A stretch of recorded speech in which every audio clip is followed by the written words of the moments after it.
ఆత్మ ఏ శరీరంలో ఉందో ఆ శరీరం చేసిపోతుందని వస్తుంది చాందోగ్యం. భగవద్గీత 2వ అధ్యాయం కూడా ఉంది. సరే, దీనికి టీకా నతస్య ప్రాణ ఉత్క్రామంతి తత్వవిధ ప్రాణాన్ ఉత్క్రాంతి నిషిధ్యతే. తత్వవేత్తకి జ్ఞానికి ప్రాణాలు ఉత్క్రమం చేయవు. తస్య నిషేధస్య అపాదానం జీవ నతు దేవ.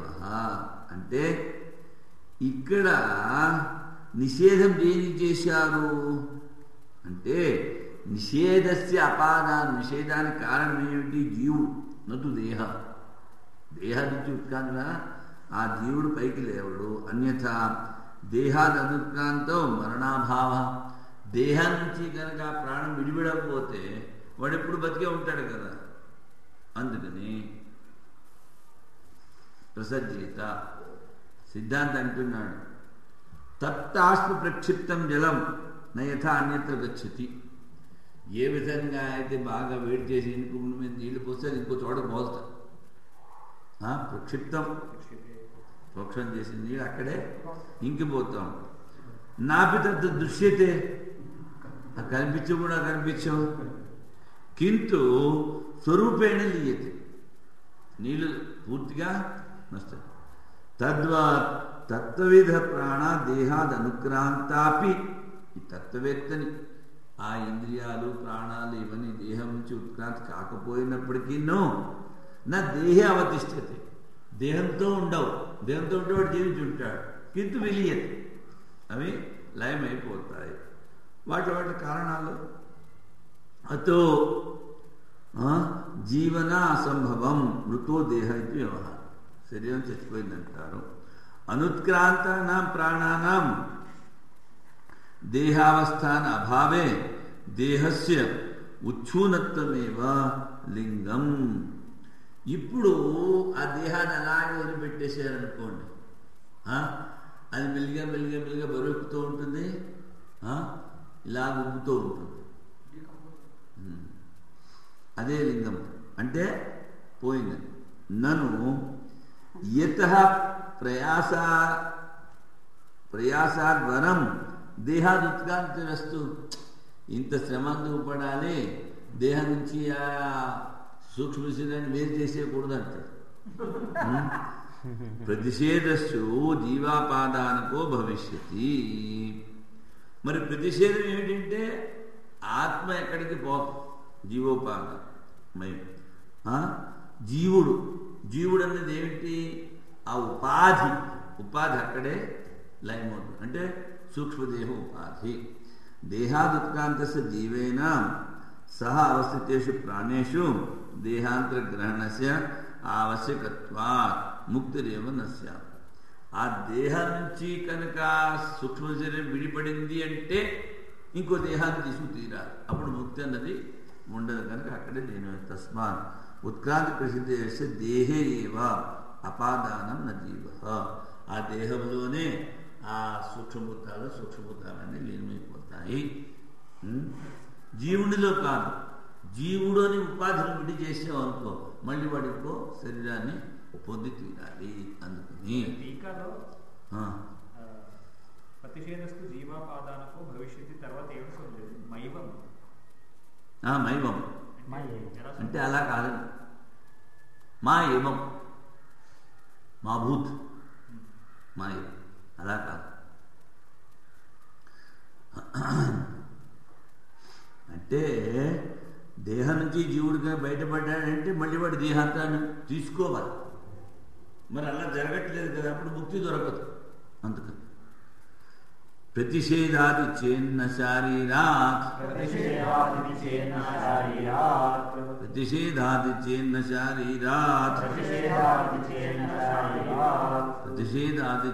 శారీరాత్. ఇది పూర్వపక్ష సూత్రము. ముఖ్య అమృతత్వే ఉత్క్రాంతి అభావాభిధానం నయుక్తం. ఉత్క్రాంతి లేదని చెప్తున్నావే అది సరికాదు. నిర్గుణ బ్రహ్మవిదోపి బ్రహ్మలోక ప్రాప్త. అది వాడికి పనిష్మెంట్. అది వాడు కానీ ఇక్కడ సమంగా సాధన చేయకపోతే వాడికి పనిష్మెంట్. కానీ సమంగా చేస్తే ఇక్కడే ముక్తి. వీడింటాడు సిద్ధాంతి అలా కాదనైనా వాడు బ్రహ్మలోకం దాకా పోక్కర్లేదు, అక్కడే ముక్తి. నతస్య ప్రాణ ఉత్క్రామంతి బ్రహ్మైవ సన్ బ్రహ్మాప్యేతి. వాడి ప్రాణాలు ఉత్క్రమణం కావు, ఇక్కడే లీనమైపోతాయి. మొదటి నుంచి వాడు బ్రహ్మమే, ఇప్పుడు కూడా బ్రహ్మమే అయిపోయాడు. నాస్తి ఉత్క్రాంతి అంటే న శరీరాత్, అంటే జీవాద్ ఉత్క్రాంతి ప్రతిషేధాత్ న శరీరాత్. ఆ జీవుని ఉత్క్రాంతి లేదు అని చెప్పినప్పుడు శరీరము నుంచి అవి ఉత్క్రాంతి అవ్వట్లేదని చెప్పట్లేదు, అక్కడే లీనమైపోతాయి. అందుకని కథమిది అవగమితే నా తస్మాత్ ప్రాణ ఉత్క్రామంతి. తస్మాత్ శరీరాత్ ప్రాణ ఉత్క్రామంతి. పైకి లేవవు అని చెప్తే అక్కడే లీనమవుతాయని చెప్పడంలో ఏమీ దోషం లేదు కదా. అక్కడే లీనం ఎలా అవుతాయంటే ఏ విధంగా అయితే దృష్టాంతం చెప్పారు. తస్మాత్ ఉచ్చిక్రమిషో జీవాత్ ప్రాణ నా అపక్రామంతి సహైవతేన గచ్చతి. చూడండి, ఒకసారి కనుక బయటపడ్డాడు అంటే వాడు మళ్ళీ ఎక్కడికో చోట పోవాల్సి వస్తుంది. అందుకని వాడు నువ్వు అన్నావు కదా ఏమిటి వేరుపడతాడు అని. వేరుపడతాడు అంటే జీవుని స్వరూపంలోకి వెళ్ళిపోయాడు అనుకోవాలి. కానీ ఇప్పుడు సూక్ష్మ శరీరము విడిగా బయటకు వస్తే వాడు ఇంకో శరీరాన్ని తీసుకు తీరాలి. వాడు బ్రహ్మలోకానికి పోని, ఎక్కడికైనా పోవాలి. అందుకని వాటికి ఉపాదానం ఏదైతే ఉందో ఆ సూక్ష్మ శరీరానికి అజ్ఞానం లేదు కనుక అక్కడే అవి లీనమైపోతాయి. స్పష్టో హి ఏకేషాం స్పష్టో హి ఏకేషాం.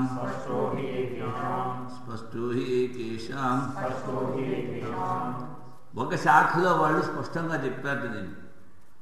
ఎందుకని యస్మాత్ ఏకేషాం యత్రాయం పురుషో మ్రీతే ఉద్ అస్మాత్ ప్రాణాః క్రామంతి ఆహోనేతి. ఈ జ్ఞాని చచ్చిపోయినప్పుడు వాడి ప్రాణాలు పైకి లేస్తాయా లేవా అనేది ప్రశ్న బృహదాన్ని. ఇది ఆర్తభాగ ప్రశ్న. ఆర్తభాగ అనేవాడు ఆ జనకుడికి యాజ్ఞవల్క్యుడు ప్రశ్న చేశాడు. నేతి హోవాచ యాజ్ఞవల్క్య, ఆ ఉత్క్రమణం కావునాయన అని చెప్పాడు యాజ్ఞవల్క్యుడు. అందుకని నిర్గుణ బ్రహ్మ మీద ప్రాణోత్క్రాంతి ప్రతిషేధ స్పష్ట. ఇక్కడ చాలా స్పష్టంగా చెప్పాడు బృహదారణ్యకం 3:2-11. అన్యథా ప్రాణానాం దేహే అవస్థ అనే ప్రాణాల దేహంలో ఉన్నట్లయితే స ఉచ్ఛ్వయతి ఆత్మాయతి ఆత్మాతో మృత సేతే. చూడండి, ఎవడికైతే ఈ సూక్ష్మ శరీరం బయటకు వస్తుందో వాడు ఉచ్ఛ్వాయతి ఆత్మాయతి. ఆత్మాయతి అంటే తోలుతిత్తి ఇలా కొడుతూ ఉంటారు, చూసారా? ఈ మన ఇనుప సామాన్లు చేసేవాళ్ళు దానికి ఇనుపుది ఇలా తీస్తాడు, గాలి పోస్తాడు, మళ్ళీ దాన్ని మూసేసి ఇలా నొక్కుతాడు, అది లోపల. అది దాన్ని ఏమిటి ఆత్మానం ఉంటారు. ఆత్మాయతి. ఉచ్ఛ్వాస ఏంటంటే పెద్ద పెద్ద శ్వాసలు తీసుకుంటాడు. తర్వాత ఆత్మాయతి. ఆత్మాయతో మృత సేతే. అక్కడ తెలుగులో ఏమిటి ఇచ్చాడు వాడు ఆ శృతికి? 3:2-11 చూడు. చెప్తాను సార్. యత్రాయం పురుషో మ్రియతే ఉదస్మాత్ ప్రాణాః క్రామంత్యాహో నేతి. దాని తర్వాత నేతి హోవాచ నేతి హోవాచ యాజ్ఞవల్క్య. సరే, ఆ తర్వాత స ఉచ్ఛ్వాయతి ఆత్మాయతి ఆజ్ఞాతు మృత సేతే. ఇదే మంత్రంలో ముందు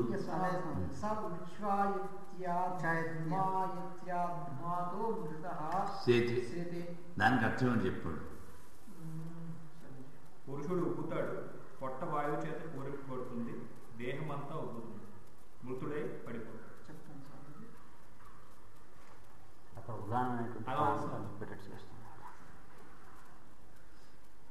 అక్కడ పుస్తకం ఒకటేనా? కాదు స్వామి. చెప్తాను సార్ ఇది. ఆ. ఆ.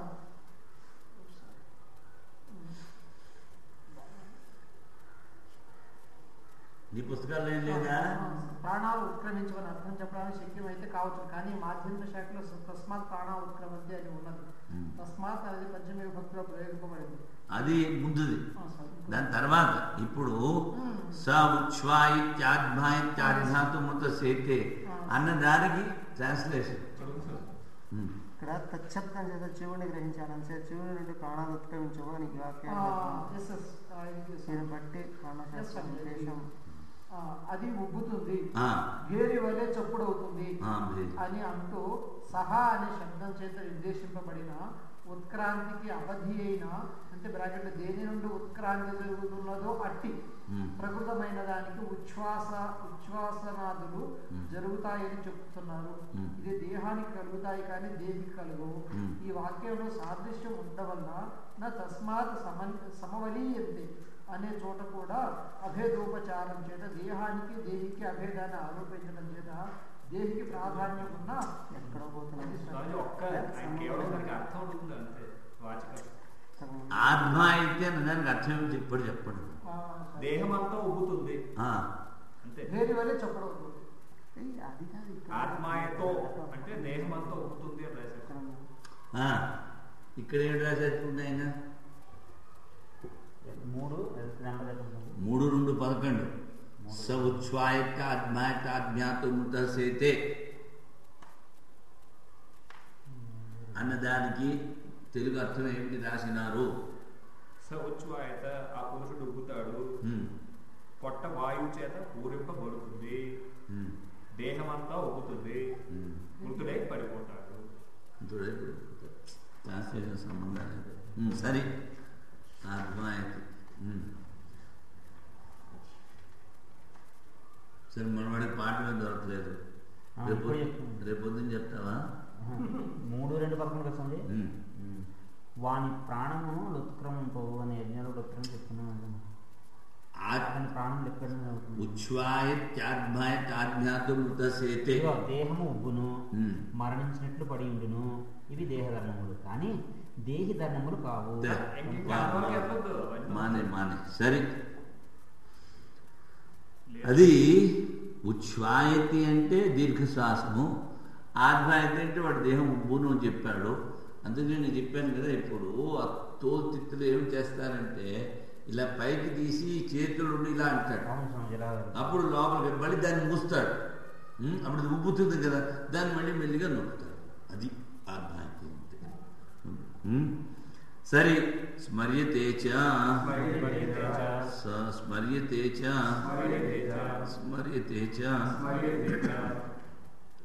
సర్వభూత అంటే స్మృతిలో కూడా చెప్పాడు.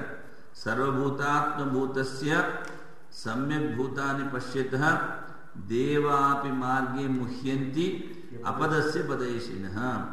సర్వభూతాత్మభూతస్య అందరినీ తన ఆత్మలో చూసి తన ఆత్మని అందరిలో చూసేటువంటి వాడికి సమ్యక్ భూతాన్ని పశ్యతః భూతాలన్నింటినీ ఆత్మ చూస్తున్నాడు వాడు. దేవాపి మార్గే ముహ్యంతి, ఎందుకంటే వాళ్ళు కూడా వాడు ఏ మార్గంలో పోయాడు అన్నది వాడికి తెలియదు. దేవాపి ముహ్యంతి, అది ముహ్యంతి. అపదస్య పదైషిన, వాడికి పదచిహ్నాలు లేవు, పదచిహ్నాలు కావాలని చూస్తారట. అంటే చచ్చిపోయేటప్పుడు ఏ విధంగా అయితే వాడు అక్కడే లీనమైపోతాడో మరి వాడి చిహ్నాలు అక్కడ దొరుకుతాయి. ఇప్పుడు ఇసుకలో కనుక వెళ్ళినట్లయితే ఆకాశంలో పక్షి ఎగురుతోంది, పక్షి ఎగిరినప్పుడు దాని పతిహీనాలు ఎలా పట్టుకుంటాం? అదేవిధంగా వీడు లేనే లేవు, అపదస్య పాదాలే లేవు, వాడికి చిహ్నాలు ఎక్కడి నుంచి వస్తాయి?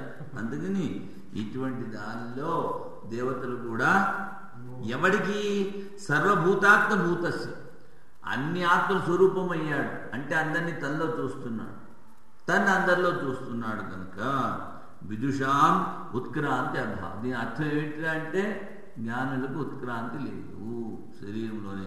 తస్మాత్ బ్రహ్మవిదాం గత్యుత్క్రాంత్యోరభావ. గతి లేదు, ఉత్క్రాంతి లేదు నాయన. వాడు కూడా బ్రహ్మలోకానికి అని చెప్తున్నావే, అది సరికాదు. శుకస్థ మారుదాత్ శీఘ్రం గతిం కృత్వాన్ రక్షకమా దర్శయిత ప్రభావ సర్వభూతగతో. స్వామి ఇక్కడ షష్ఠీ భక్తి గురించి చాలా షష్ఠీ భక్తి సరే, నేను అడిగిందని నువ్వు చెప్పాను. ఆత్మాయతం దాని శబ్దానికి అర్థం. అందుకనే అది ఈ రెండిట్లో ఇవ్వలేదా? వాడు వాడు ఇవ్వలేదు.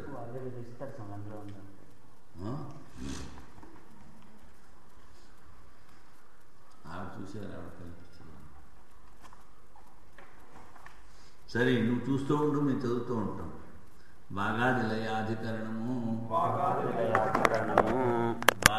లయాధికరణము